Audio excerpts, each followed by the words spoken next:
हर मनुष्य जीवन भर अपना कर्म करता रहता है, चाहे वो बुरा हो या अच्छा, और अंत समय आने पर यही सोचता रहता है कि मरने के बाद उसे उसकी कर्मों की वजह से स्वर्ग मिलेगा या नरक। मनुष्य की ये प्रवृत्ति होती है कि वह अपने हिसाब से बुरे कर्मों की गिनती भी अच्छे कर्मों में करने लगता है और यह सोचकर प्रसन्न होता है कि मरने के बाद उसे अवश्य ही स्वर्ग मिलेगा, जबकि वो जानता है कि कोई भी मनुष्य अपने कर्मों के फल का निर्धारण स्वयं नहीं कर सकता, बल्कि मृत्यु के बाद उसके कर्मों के फल का निर्धारण स्वयं यमराज करते हैं। और वही बताते हैं कि मनुष्य ने जो अपने जीवन काल में कर्म किया गया उसके द्वारा वो कर्म पुण्य थे या पाप, और फिर उसी के अनुसार उसे स्वर्गलोक या नरकलोक की प्राप्ति होती है। परंतु यहाँ सबसे बड़ा सवाल यह उठता है कि यदि किसी मनुष्य को मरने के बाद स्वर्ग मिलता है तो वह स्वर्गलोक में कौन कौन सी सुविधाओं का भोग करता है, और यदि किसी मनुष्य को नरक मिलता है तो उसे कैसी कैसी यातनाएं झेलनी पड़ती है। तो चलिए दोस्तों, वीडियो को विलंब न करते हुए आरंभ करते हैं।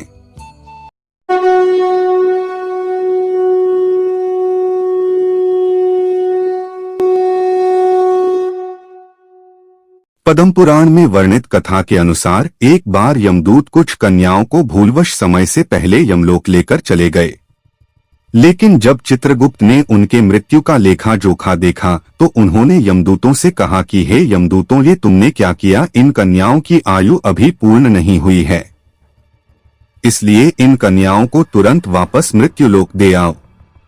उधर जब इस बात का पता उन कन्याओं को चला तो उन सब ने यमदूतों से कहा, हे भगवान, आपकी इस भूल की वजह से हमारे परिवारजनों को जो कष्ट पहुंचा है उसके बदले आपको हमें ये अलौकिक स्थान के दर्शन और इसके बारे में संपूर्ण जानकारी देनी होगी, तभी हम सभी वापस धरती लोक जाएंगे, अन्यथा यहीं रहेंगे। कन्याओं की बातें सुनकर यमदूत घबरा गए और दौड़े दौड़े यमराज के पास पहुंचे और उन्हें सब बात बताई। तब यमराज ने अपने दूतों से कहा, तुम लोगों को अपने भूल का प्रायश्चित करना ही होगा और बदले में उन कन्याओं को यमलोक के दर्शन करने होंगे। यमराज की बातें सुनकर यमदूत तुरंत कन्याओं के पास आए और उन सभी को पूरा यमलोक दिखाया। फिर जाकर वे कन्याएं धरती लोक वापस आ गई। धरती लोक वापस आने पर उनके बंधु बांधव खुशी से झूम उठे और सभी ने उनसे यमलोक के बारे में पूछा, जिसका वर्णन कन्याओं ने कुछ इस प्रकार किया। कन्याओं ने कहा, यमलोक का वातावरण बड़ा ही घोर और भय उत्पन्न करने वाला है। वहां हमेशा सभी जीवों को विवश होकर जाना पड़ता है। गर्भ में रहने वाले अथवा बूढ़े, स्त्री, पुरुष या नपुंसक सभी तरह के जीवों को वहां जाना होता है। वहां चित्रगुप्त अपने सहायकों के साथ मिलकर आत्माओं के शुभ और अशुभ फल का निर्धारण करते हैं। पृथ्वीलोक पर जो शुभ कर्म करने वाले कोमल हृदय तथा दयालु पुरुष हैं, वे स्वयं मार्ग से यमलोक में जाते हैं। नाना प्रकार के दान और व्रतों में संलग्न रहने वाले स्त्री पुरुषों से सूर्यनंदन यम की नगरी भरी है। माघ स्नान करने वाले लोग वहां विशेष रूप से शोभित होते हैं। धर्मराज उनका अधिक सम्मान करते हैं। वहां उनके लिए सब प्रकार की भोग सामग्री सुलभ होती है। माघ स्नान में मन लगाने वाले लोगों के सैकड़ों हजारों विचित्र विचित्र विमान वहां शोभा पाते हैं। इन पुण्यात्मा जीवों को विमान पर बैठकर आते देख सूर्यनंदन यम अपने आसन से उठकर खड़े हो जाते हैं और अपने पार्षदों के साथ जाकर उन सबकी अगवानी करते हैं। फिर उन्हें विमान पर बैठाकर स्वर्ग को भेज देते हैं।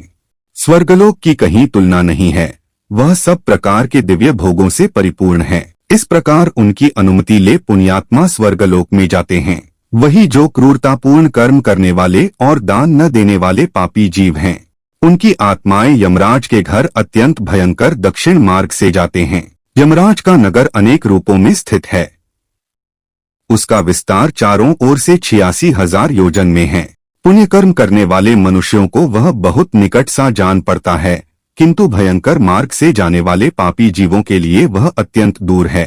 वह मार्ग कहीं तो तीखे कीटों से भरा होता है और कहीं रेत एवं कंकड़ों से, कहीं पत्थरों के ऐसे टुकड़े बिछे होते हैं जिनका किनारा छुरों की धार के समान तीखा होता है। कहीं बहुत दूर तक कीचड़ ही कीचड़ भरी रहती है, कहीं घातक अंकुर उगे होते हैं और कहीं कहीं लोहे की सुई के समान नुकीले कुशों से सारा मार्ग ढका होता है। इतना ही नहीं, कहीं रास्ते पर दहकते हुए अंगारे बिछे रहते हैं। ऐसे मार्ग से पापी जीवों को दुखित होकर जाना पड़ता है। इसके अलावा यह मार्ग कहीं तपी हुई शिला और कहीं हिम से वह मार्ग आच्छादित रहता है। कहीं ऐसी बालू भरी रहती है जिसमें चलने वाला जीव कंठ तक धंस जाता है और बालू कान के पास तक आ जाती है। कहीं गर्म जल और कहीं कंडों की आग से यमलोक का मार्ग व्याप्त रहता है। उन सब की पीड़ा सहते हुए पापी जीव की आत्माएं यमलोक में जाते हैं। कहीं तीखे अस्त्र शस्त्रों की वर्षा होती है जिससे उनके सारे शरीर में घाव हो जाते हैं। तत्पश्चात उनके ऊपर नमक मिले हुए पानी की मोटी धाराएं बरसाई जाती है। इस प्रकार कष्ट सहन करते हुए उन्हें जाना पड़ता है।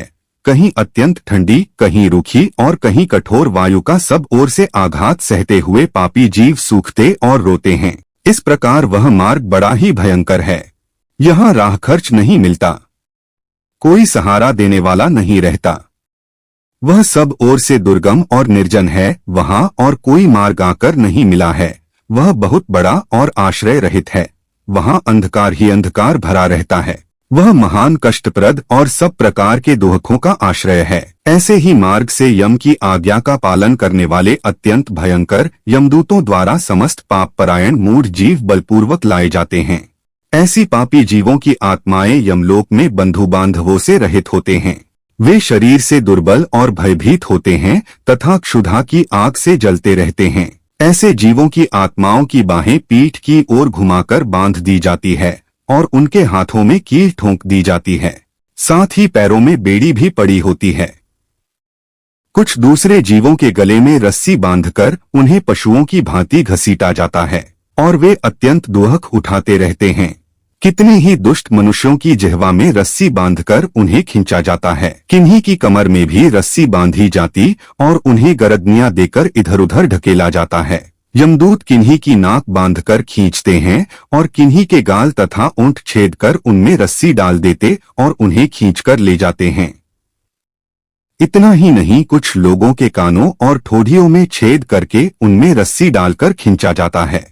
दोस्तों, आज के भाग के लिए बस इतना ही। अगर आपको आज के भाग पसंद आए तो हमें कमेंट में अगले भाग के लिए अवश्य बताएं।